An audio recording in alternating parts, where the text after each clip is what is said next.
Yo, what's good, E7 fam? Pat here, back with the October 27th balance adjustment preview. Not gonna lie, this one is incredibly amusing to me. I think if I was in charge of balance, I probably would not have made some of the changes that are actually in this announcement that we'll be talking about in a second. And I'm also really surprised to see that there weren't more nerfs, considering that we kind of opened the floodgates with Hua Young. So this one is, at least to me, pretty eye-opening. So strap yourselves in. Before we actually jump into talking about the balance adjustment targets, you guys already know what I'm going to say. Smash that like button, hit that subscribe if you're not already, because it does help me out here a ton. I want to thank you guys so much for all the support you guys have given me in the recent weeks, especially with how chaotic my life has actually been lately. So yeah, let's jump into the actual video now and talk about the various different balance adjustment targets. So today we're going to be talking about Remnant Violet, Top Model Lulika, Pirate Captain Flan, Vildred, Zahawk, Blue Lulika, Bad Cat Armin, and the 3-star Jenna. The artifacts are going to be alabastron and chatty. So 3 ML 5-stars, which is a lot more than what we're used to. We usually get only 1 or so in these videos. But yeah, so we got 3. And like I said, when we go in here and actually talk about the specifics, I think you're going to be pleasantly surprised with how crazy some of these changes actually are. So the first character to talk about is Remnant Violet. Personally, in my opinion, I don't think Remnant Violet needed anything. I think he was already pretty good for the most part in World Arena. I know a lot of people meme on him saying like his dodge chance is a lie, but this character hits really hard. Can definitely solo carry an entire game if you are lucky. And he's a pretty competent tank buster. Like, the character is still viable at top level. You see streamers like Elfmage actually play this character a fair amount, and many other streamers still play this character a fair amount. I don't really think Remnant Violet needed much of anything. He was already a viable character in high-end World Arena. So, here's what he got. We've changed his soul burn on his S1 to now grant an extra turn. Essentially, before you would soul burn his S3 Massacre to essentially extend the duration of the attack buff that he got from the S3, but now he just has soul burn take an extra turn. If you've watched any of my how to play videos, you already know I think that this soul burn is actually just toxic. I really want less of this in the game, not more of this in the game. Soul burn take an extra turn is probably the best soul burn in the entire game. So he already is getting a massive upgrade to his soul burn, because one of the ways that you try to counter him is by giving him unbuffable with a character like, say, Briarwitch's Saria, or you seal him with Archdemon Shadow. Now, if he has a surplus of souls, that's not even really a counter to him anymore, because he will just take an extra turn and get out of the whole thing. They've also changed his S2 passive concentration, so that now, after he has 5 focus, whether he is attacked or he actually attacks himself, he will use Massacre on a random enemy. That is actually crazy, because one of the counterplay strategies to Violet, if you don't have a hard counter to him, is kill everything around him and then just pray that you can actually land a hit on him and maybe only one character dies to Massacre. Now, Violet is basically a ticking time bomb. Like, you can't just ignore him anymore, because after a certain amount of time has passed, he will cash in that value on the S3 Massacre. Yes, it's a random target, but if you've watched how to play Remnant Violet, you already know Massacre does ludicrous amounts of damage. Like, 50% defense penetration is no joke. This character is going to be putting out way more damage over the course of a game than you're used to seeing him, whether that's through the soul burn or through the change to concentration. And now, if that all wasn't enough, for some reason, he just gets his old soul burn for free. Massacre now just gives the 3-turn attack buff regardless of whether or not you soul burned it. So he just always has his old soul burn. And they lowered the cooldown on Massacre to 5 turns instead of 6 turns. One of the things that kept the move in check was the very long cooldown, because Massacre can outright kill most characters in the game below a certain HP threshold. Any like mid HP level character or squishy character is just auto dead to Massacre. And some characters like Ruel of Light or like a Destina, depending on how the Rylet is built, if it's a speed Rylet with like a ton of damage, there's not really like any counterplay to that if you don't have mitigation. Your character is just dead. So this one is, again, incredibly puzzling to me. In fact, it might make Remnant Violet a cleave character, like speed characters, like speed cleavers. They might just take speed Violet and then start soul burning him at the start in order to just, wipe out an entire team. Not really looking forward to these set of changes. I think this one is a bit crazy. And I think you'll notice as we continue that maybe I'm out of touch here, but I feel like a lot of the changes are also just equally as puzzling as Remnant Violets are here. Now let's talk about Top Model Lulika. Top Model Lulika, at least in my opinion, is a fairly strong character already. The only major problem with the character is that she has no survivability in case she doesn't get turn 1. If Top Model Lulika actually gets to take a turn, she's really, really strong. The problem is that right now there are so many really fast characters going around that are way faster than her 115 base speed. Characters like Conqueror Lilius, Peyra, Ran, all of these characters can just outspeed Top Model Lulika, and she has no real game impact. Green Sid is like another one, for example. So one of the things I think that Top Model Lulika really needed was some form of survivability in case she doesn't actually get to her very first turn. So that would be very, very nice to get. So let's see what she actually ended up getting. So Victory Pose now gives an extra 5% combat readiness to all allies when you use it, so it's 20%. Obviously a welcome change. It doesn't fix the core issue with the character, but it is a welcome change. Most people who are playing Top Model Lulika are aggro or cleave players. These kind of players really are looking for extra combat readiness because they're trying to win the game without the opponent taking a single turn. So that is obviously going to be a fairly good change. They've also changed it so that her S3 Demolish, it now gives an attack buff to all allies except for the caster for 2 turns when you use the skill.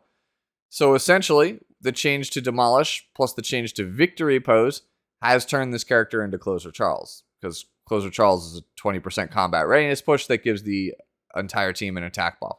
So the solution for fixing Top Model Luluko was essentially just to turn her into Closer Charles, although you need to use a non-attack skill. That comes with its own separate set of challenges. It's better in some cases than Closer Charles. So for people who are already playing Closer Charles and like the 4th, 5th pick slot, you don't have to worry about characters like Rem or Violet or Green Armin. You could just pick this character instead. And if they don't have Selene or Politis, that's really, really strong. So I think this is a really powerful flex option now with these 2 changes for cleave. If you were playing against slow players who are already not trying to speed contest you, then Top Model Lulika is going to have a lot more value than she used to. Probably the most important change, even though amongst all that, is the imprint concentration is now critical hit chance as opposed to attack percentage. Traditionally, critical hit chance is the best imprint concentration, and the best imprint for the team is speed. So this is obviously going to be a welcome change because it means you're going to be able to put more speed on this character. You're going to be able to put more damage on this character. So they've really kind of leaned into the things that were already good about Top Model Lulika and didn't really address, like, in my opinion, the one core thing about the character. They really, I guess, just want her to be an all or nothing style of character where if she gets a turn, it's going to be lights out. And these changes definitely cement that. Again, more speed, more damage for your entire team, more CR for your entire team, as opposed to just kind of like shoring up any of the deficiencies in the actual character. Good set of changes. Honestly, I originally thought that this was going to be the best character in the entire patch, even as crazy as Remnant Violet's changes were. I thought this would probably be the best character, and it wouldn't surprise me if this was the best character of the patch, because again, this is now a second Closer Charles that you can flex into, whereas previously Closer Charles would have predefined weaknesses, like I said, the Armins, the Violets, the Rems kinds of thing. Those can kind of throw a wrench in his plan.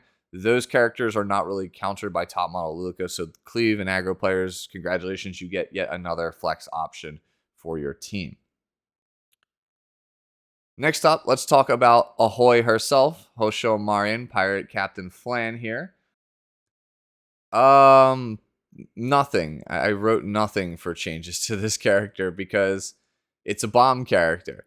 If you've ever played against Summertime Assyria, you know how frustrating it feels to play against a bomb character. It's like you don't even really get to play the game most of the time. The only real counterplay is to either outspeed the bomb character and kill them, or use a character like Hand Guy, or have a very high effect resistance cleanser. In the case of Pirate Captain Flan, she has a similar passive to Seaside Bologna, which means that the option of going first and killing her in one hit is much, much harder, because essentially she has 30% damage share. So unless you have an ignore damage share on a character like one of the Pavels, this character is most likely going to survive the first hit, especially since she doesn't really need too many stats outside of a decent amount of bulk and some effectiveness to make sure that she actually lands her bombs. So the only real way to counter a bomb character at this point would be, again, immunity and a cleanse on a character like Hand Guy, or just have a really high effect resistance cleanser. So let's take a look at what they gave Pirate Captain Flan. They've changed her S1 execution to now have a 75% chance to steal one buff on it, which is a little bit concerning because immunity is one of the primary ways that you actually can counter a bomb character. And one of the things that makes Summertime Issaria frustrating to play against is that she can just take the immunity off the character and then place the bomb and then detonate it. So now Pirate Captain Flan can very much do the same exact thing. We can steal immunity from a target, then place a bomb down with Summertime Issaria's artifact on her, and then detonate it and stun the character. So one of your avenues of counterplay is now slightly reduced due to the change to execution, which is a little concerning. I don't really feel like we should just be giving characters ways to just circumvent their drawbacks, their counters. Essentially, it's like, well, this character is hard countered by X mechanic. What if we just give them a thing that lets them bypass the hard counter? I don't really think I agree with that logic when it comes to buffing characters. I think there has to be a more healthy way to actually buff the character. So we also had to change to her S2 Scourge of the Sea. She now gets 50% effectiveness for free on this passive, which effectiveness is already way stronger than effect resistance. You need far less effectiveness than you do effect resistance, even though gear gives them at the same rate. You basically need to get 100 more effect resistance than the effectiveness of the person. So if Flan was already playing, say, 150 effectiveness on her, you would need 250 effect resistance to actually reliably resist her. You would basically always get a resist if you had 250 ER versus her 150 effectiveness. Now, if we give her 50 effectiveness on top of that, let's say she now has 200, you would need 300 ER in order to consistently be able to resist her all the time. And aside from like Destina, I really cracked out Destina with her passive that she received, I don't really think you can get that. So now the change to Scourge of the Sea has made it so that one of the other ways to counterplay the character is going to be greatly diminished. On top of that, for some reason, we now cannot trigger a critical hit, which means that the 15% failure rate to place a bomb on the S1 with the Summertime Issaria artifact has gone out the window. So another way to just kind of strengthen the character and make it so that there are less ways, I guess, of countering them, less ways of preventing them from doing their job. So she could bypass immunity now. She most likely is going to bypass most cleansers now with the effectiveness. And the fact that she cannot trigger a critical hit anymore means that the bombs are pretty much guaranteed now on a plus 30 version of her artifact. On top of that, we have this other one after using execution when the caster has a buff activates Hunt. I believe this was only on the caster's turn here. So now if you actually use the S1 anywhere, if you get a dual attack, a lucky dual attack, you could potentially just get 15% extra combat readiness for your whole team. Or if for some reason you just wanted to play like counter set Ahoy, you could absolutely play that as well with this set of changes. Yeah, really, these two right here with the S1 and S2, these are really puzzling changes again to me, because I know the community really wants this character to get buffed. They felt that she was the worst ML5. This character, if they are actually good, again, it's not going to feel very fun to play against. So just keep that in mind. If Pirate Captain Flan ends up becoming extremely meta and played really, really often now, this is what everybody signed up for. All right, finally, full burst here. Increases the attack of the caster for 3 turns instead of 2 turns, and then has the places all of the bombs down on the characters with the skill. And then it now, for some reason, decreases the combat readiness of the entire enemy team by 30% as opposed to 25%. Bomb characters already usually played in very aggressive compositions, aggro or cleave again. So, yeah, it does more of what the actual team comp wants. They want more combat readiness pushed back and more combat readiness pushing forward. I could think of a couple, or at least one in particular content creator who is probably going to be over the moon with this set of changes, and they are probably also wondering the same thing as me. Why the hell did we buff Pirate Captain Flan like this? This character is really strong. Again, I said that I thought top model Lulika would be the strongest character in the patch, but after talking to some of my guildmates about Pirate Captain Flan, we're like, man, they really just want to set this character up for success. The avenues for counterplay are greatly diminished to this character with this set of changes. You can no longer just rely on luck because of the changes to the can't trigger critical hits. Effectiveness makes ER greatly diminished against her. So like Destina is not the most reliable answer anymore based on the equipment of who you're fighting. And then obviously the change to execution also means that we can potentially get at people even if they have hand guys. So yeah, they really just gave her everything. They kind of just fixed all of her problems. She was already very bulky. The problem was that she couldn't consistently land bombs. Now she's going to be able to land them very, very consistently, in my opinion. Next up in this very puzzling balance adjustment preview is Vildred. So just like with Remnant Violet and with Pirate Captain Flan, I wrote nothing. Vildred literally didn't need anything. He was already one of the best cleave characters in the game. He has the best imprint in the game. He is already a cleave closer. A lot of the high-end cleavers already play Vildred not only to secure turn 1, but because he can very easily destroy an entire team. And he's much, much stronger now than he was in the past because Lulika is very good now and Wanderer Silk is also very good now. So it is possible for you to use an S2 on a character like Wanderer Silk or Lulika, pull Vildred, potentially get a kill on a squishy, trigger Dancing Blade, get a ton of free damage, and then CR push the Vildred up. So he was already really strong. I don't think he needed any changes whatsoever. He was, again, already really good because of his imprint. His damage was already fine. He was already cleaving through people. To keep it very brief, they literally just increased the damage on every single thing that Vildred does. His S1 is stronger. His S2 passive activated proc is stronger. His S3 is stronger. Why? I couldn't tell you why. Again, this character was already being played in legend level cleave. This is not the kind of character I think you want to be targeting with your buffs. You want to be picking characters that are fringe playable or no one's really playing. Characters that are desperately in need of some help. Vildred is definitely not one of those characters. A much better buff candidate here is Zahawk, who we'll talk about now. Zahawk is a character that I actually play a fair amount in World Arena right now in this season. I think he is a very strong counter pick, and when he's good, he's really, really good.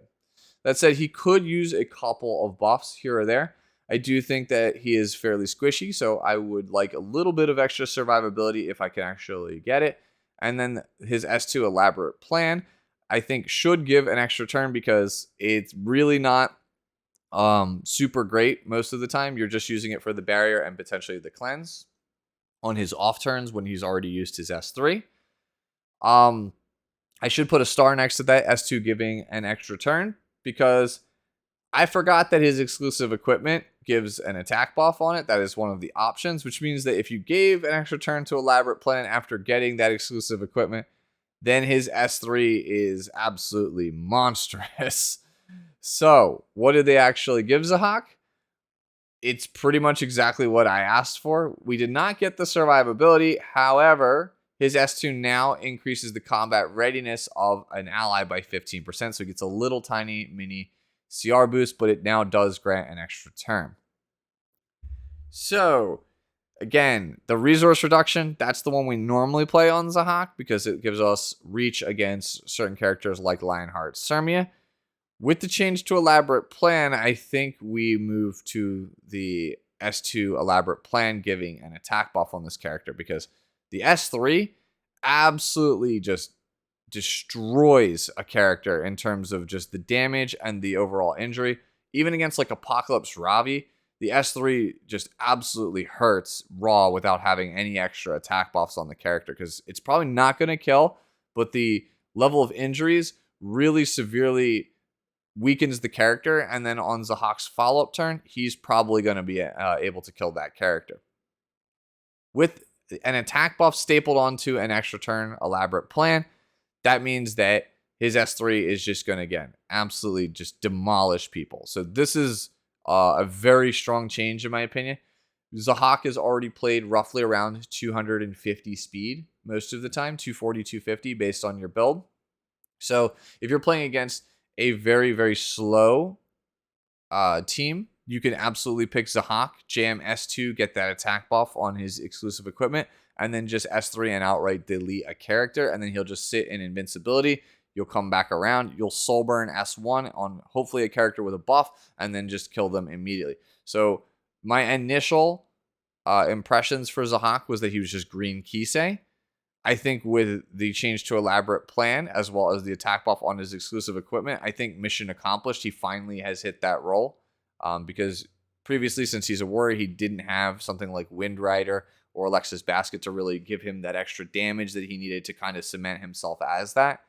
With this change, I definitely think that's where he's at. I think you're going to see Zahawk a bit more. Wouldn't even surprise me with these set of changes if people really just juiced the character and tried to go like 260, 270 speed on him. Just forego any level of bulk, because even me right now at like 240 speed, I still have like 12k HP and like 1,000 defense. I could see people just completely foregoing that in order to just go absolutely super aggressive on this character, so that way we can kill somebody on the very first turn with him. Overall, really good set of changes. I think Zahawk definitely going to see a lot more play, especially because of the fact that elaborate plan, you have the EE that gives that attack buff. Next up is Blue Lulika. So this is a character I've wanted buff for a very, very long time, because I actually used to use this character a lot in Wyvern 13. And Lulika, believe it or not, is actually one of the shortlist characters that I always consider anytime I go into any level of Abyss. I think outside of Spectre Tenebria, she is the best mage in Abyss in the entire game. If I could have anything on this character, I would want a more consistent defense break on either her S1 or her S3. And she so desperately needs an extra turn on her S2 when she activates it. That might not be super great nowadays, because back in the day, the main reason why you couldn't actually ask for it, I feel like they wouldn't give it to you, is because it would have made her really, really strong. You'd essentially just go in S2, get the defense buff, barrier for your whole team, take an extra turn, use her S3, defense break an entire enemy team, and that could set up for some particularly nasty scenarios. That said, with everybody taking extra turns built into the kits for free, and Soulburn's giving extra turns for free, why the hell does the S2 not give an extra turn? It probably wouldn't even make her playable in World Arena, if I'm being honest with you at this point, because she's super squishy and she only has 108 base speed. So an extra turn on S2, I really don't think would be breaking the bank. Taking a look at what she got, we got increased defense break chance on S3. We didn't even get it on S1. So now her S3 Wave of Vengeance is going to be 100% defense break, which means that one of her biggest issues, that she couldn't defense break the first wave of Wyvern, is now gone. But the thing is, we are long past the point of needing Blue Lulika for Wyvern. There are other options at the high end, like the one-shot teams. Lulika's still not going to play them with this set of changes. Even you newer players, we get Sigret for free now. You're going to get Furious and Mui and Corinne basically all for free. Terran Regard is basically free. You don't need Lulika with these changes. Like, they don't really help you at all with Wyvern. You'd be better off taking your resources and investing it towards a stronger team, a faster team that will, again, help you save those Mulligoras overall.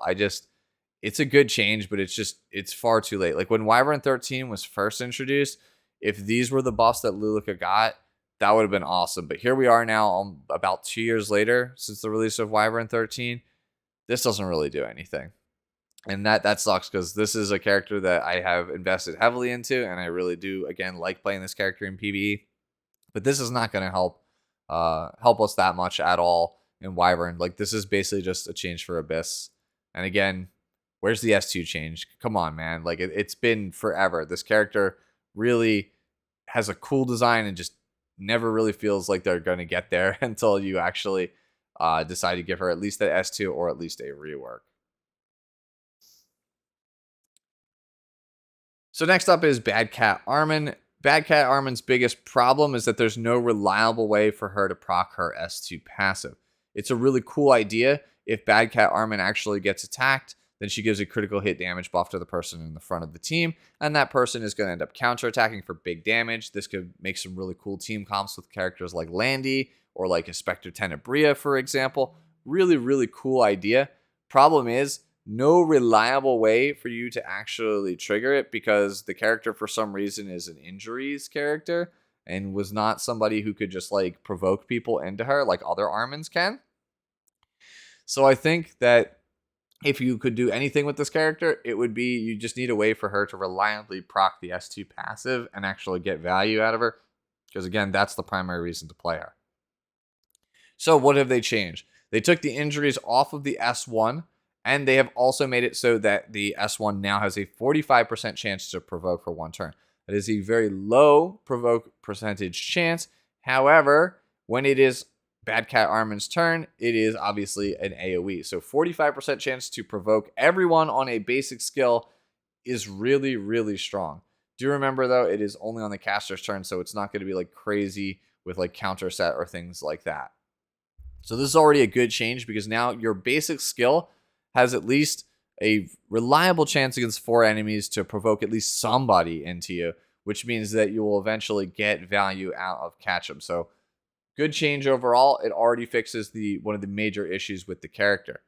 On top of that, they have changed Catchem, so it is now a 50% chance to proc as opposed to a 40% chance previously.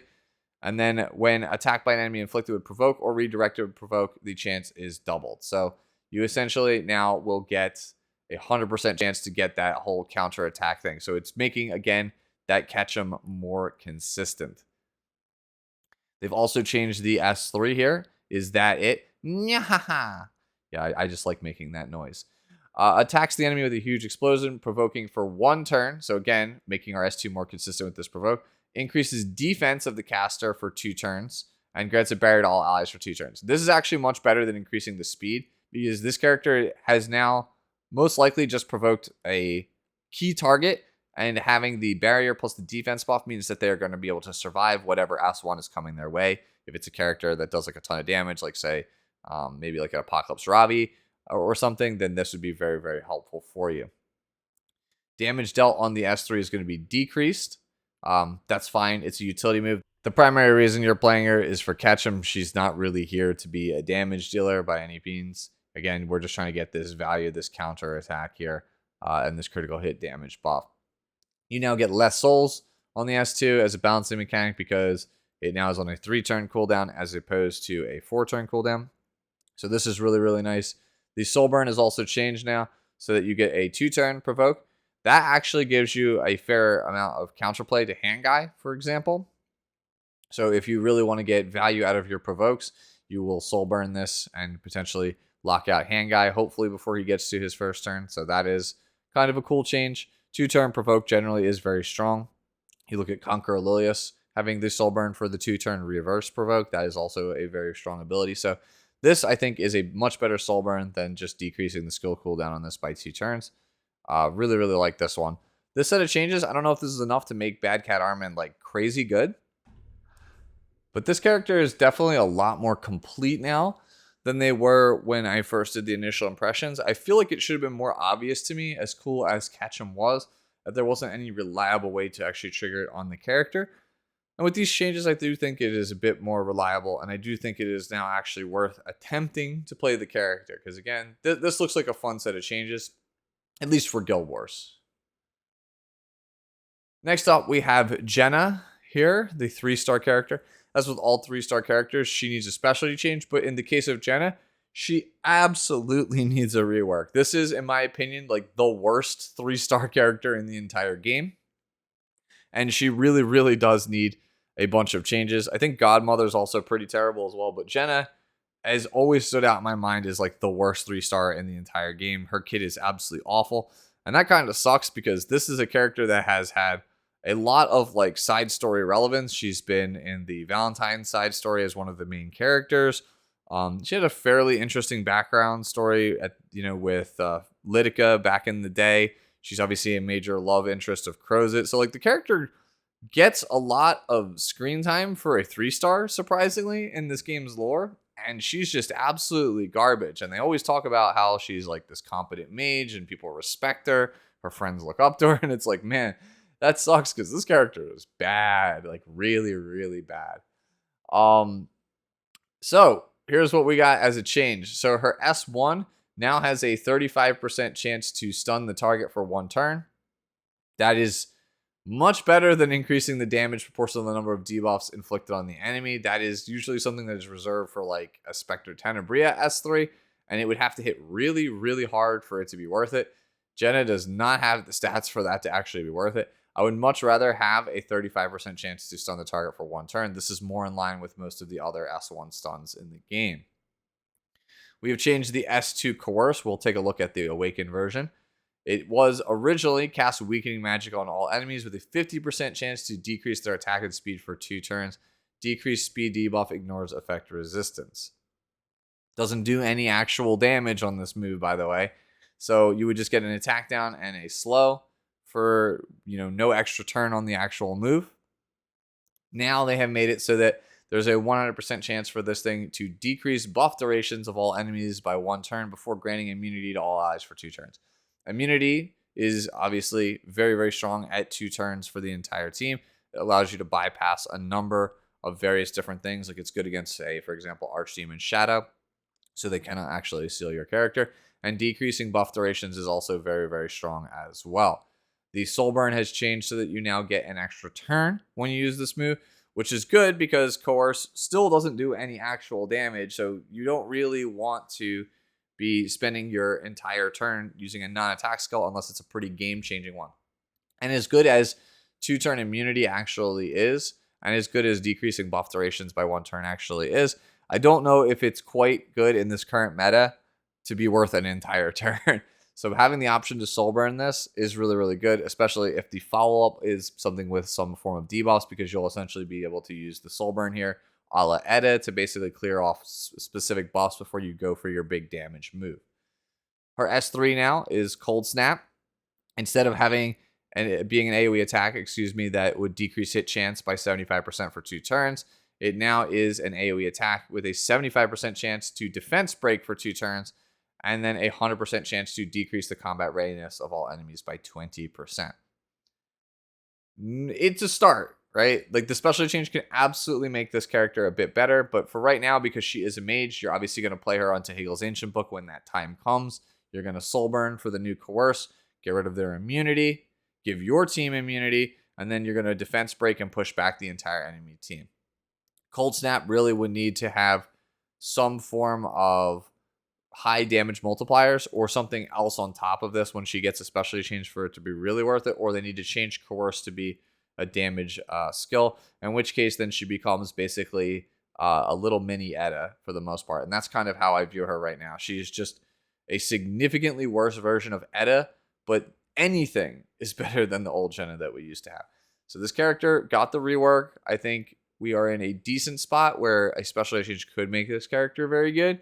It's not like Arwell where I felt like any specialty change, regardless of what the runes were, the character was going to be good.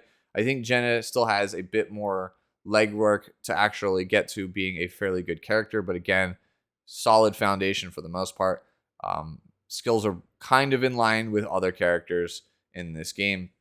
So there's definitely a spot where we can land with Jenna on a specialty change where I think I'd be pretty happy with her. Finally, to round out the video, let's talk about the artifacts. First up is Alabastron. If I could have anything on this, I just would like it to be usable on somebody other than Assassin Sid, because he's pretty much the only one that really could take advantage of this. The effectiveness would help him with the silence, and then he would benefit obviously from the speed buff so that he could come back around and get his next turn much, much more quickly. But aside from that, I don't think I've ever found anyone that can really take advantage of alabastron. So the change to this, now it still gives the 35% effectiveness, but it now has, after attacking with a single attack, has a 35 to 70% chance based on artifact level to inflict a random debuff on the target for 2 turns, can only be activated once per turn, and the random debuffs are decreased attack, decreased defense, decreased speed, or unhealable.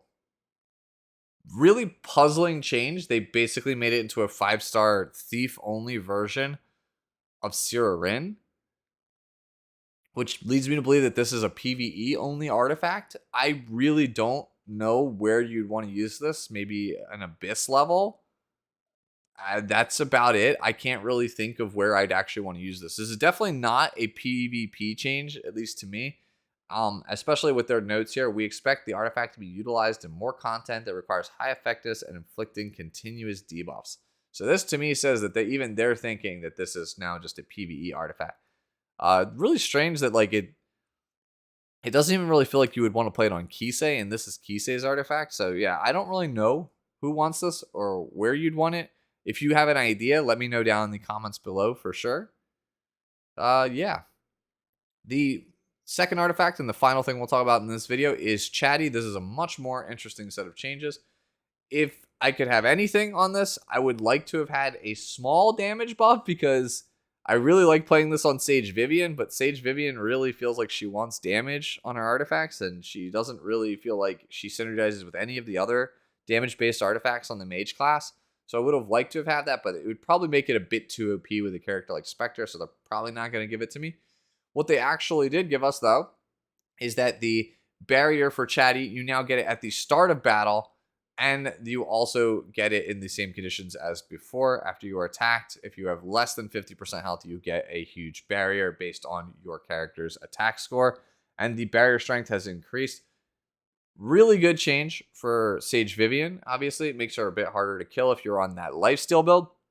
More importantly, though, I think this is really, really good on Roy Mustang with this change. If you play a lifesteal Roy Mustang for you turn 2 players, this is going to be really, really good, because he can't take more than 50% of his attack, or up to 50% of his health in one attack.